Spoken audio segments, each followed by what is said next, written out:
Hey everyone, how are you? I hope you all are fine. So today we are going to discuss new topic. So the name of topic is acidic character of phenol. तो ये जो topic है बड़ा important topic है।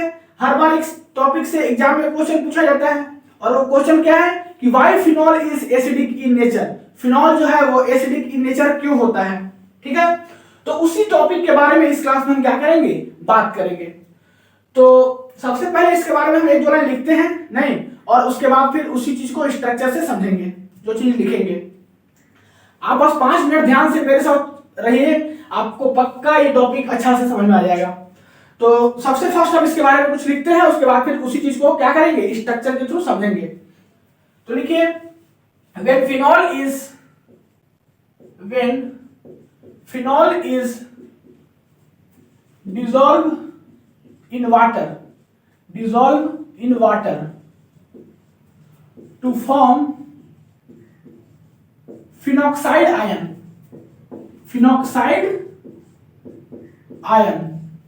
to donate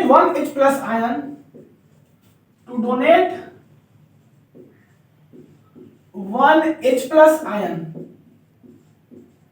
नहीं, and फिर आप नीचे लिखिएगा कि फिनॉक्साइड आयन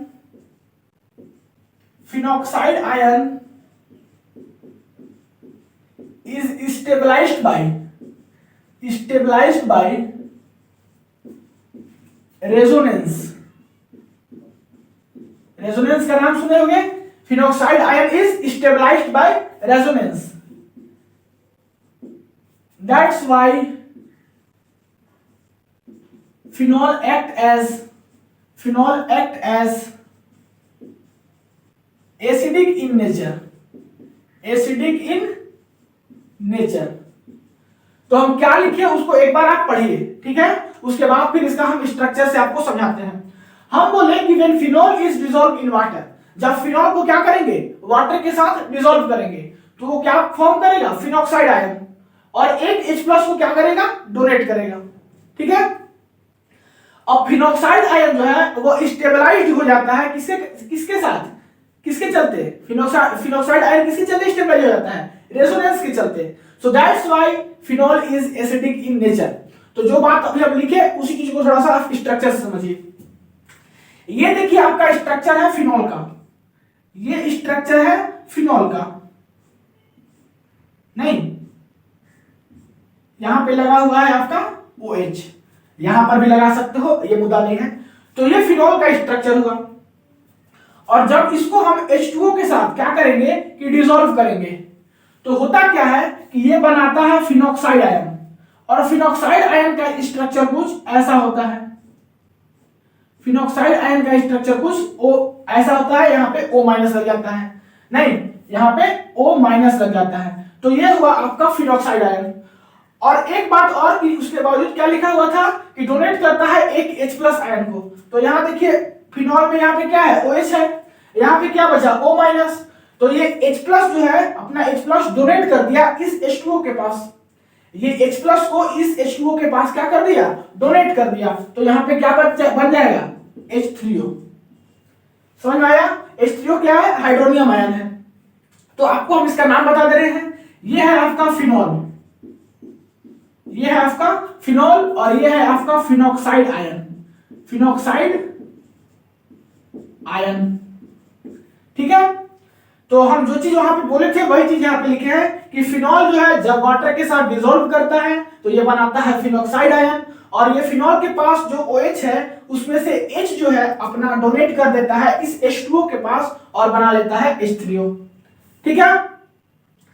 तो आप इसमें एक बात और समझिए कि यहाँ पे जो फिनॉक्साइड आयन है वहां पे O के पास ऊपर में नेगेटिव चार्ज है, दिख रहा होगा आपको।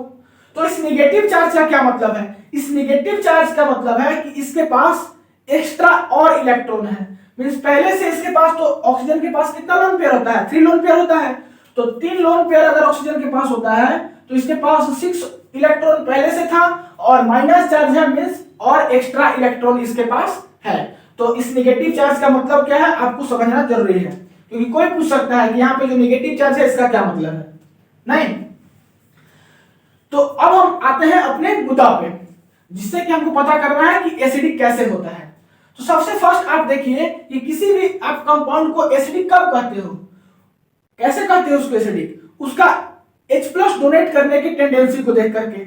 तो यहां से आपको तो क्लियर हो गया होगा कि फिनॉल जो है अपना H+ जो है डोनेट कर रहा है H2O के पास, ठीक है। फिनॉल जो है अपना H+ को क्या कर रहा है, डोनेट कर रहा है H2O के पास। वही चीज यहाँ पे हम लिखे भी है कि एक H+ को क्या कर रहा है, डोनेट कर रहा है और बना रहा है हाइड्रोनियम आयन। क्लियर है? तो एक H+ को क्या कर रहा है, फिनॉल डोनेट कर रहा है, तो ये एसिडिक होगा, ये तो कंफर्म हो गया। अब आपको हम थोड़ा जानकारी के लिए एक और बात बता दें कि एसिडिक नेचर अगर बात करें तो कार्बोक्सिलिक एसिड का ज्यादा होता है किससे, फिनॉल से। और फिनॉल का ज्यादा होता है किससे, अल्कोहल से। नहीं, तो ये चीज भी आप याद रखिएगा कंपैरिजन के एस्पेक्ट में, क्योंकि आप जान सकते हो कि ये जो है कार्बोक्सिलिक एसिड, ये H+ डोनेट करने का इसके पास टेंडेंसी थोड़ा ज्यादा होगा as comparison to phenol, and phenol का ज्यादा होगा एज कंपैरिजन टू अल्कोहल। तो ये H+ आसानी से डोनेट कर रहा है और बना रहा है फिनॉक्साइड आयन। तो सबसे फर्स्ट लाइन मेरा क्लियर हो गया। सेकेंड चीज कि फिनॉक्साइड आयन जो है वह स्टेबलाइज हो जाता है किसके साथ, रेजोनेंस के साथ। ये जो है वह क्या करता है कि रेजोनेंस बना लेता है, नहीं ये रेजोनेंस बना लेता है और ये रेजोनेंस के साथ क्या करता है, स्टेबलाइज हो जाता है, ठीक है। So that's why phenol is acidic in nature. अब ये जो है जो फिनॉक्साइड आयन वो ज्यादा स्टेबल होता है फिनॉल से, मींस जो फिनॉल में आपका रेजोनेंस बनेगा उससे ज्यादा स्टेबल ये होता है, ठीक है। अब इसके पीछे कारण होता है कि यहाँ पॉजिटिव नेगेटिव दोनों चार्ज आता है और यहाँ पे केवल नेगेटिव चार्ज डेवलप होता है, तो हम उस पर भी बात नहीं करने जा रहे हैं। तो मेरा मुद्दा जो था वो ये था, सबसे फर्स्ट कि ये H+ को डोनेट करता है और सेकेंड ये फिनॉक्साइड आयन रेजोनेंस बना करके स्टेबलाइज हो जाता है। So that's why phenol is acidic in nature.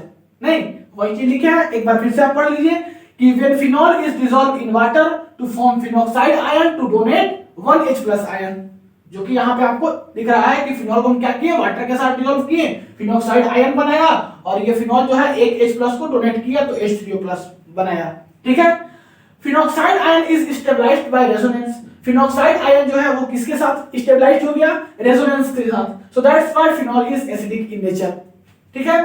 तो फिनॉल अगर एसिडिक इन नेचर क्यों होता है अगर कोई पूछे तो आपको ये चीज बता देना है पूरा एक्सप्लेनेशंस को, ठीक है। आई होप कि आपको ये कॉन्सेप्ट क्लियर हो गया होगा। तो मिलते हैं अगले क्लास में नए टॉपिक के साथ, तब तक के लिए पढ़ाई करते रहिए। All the very best.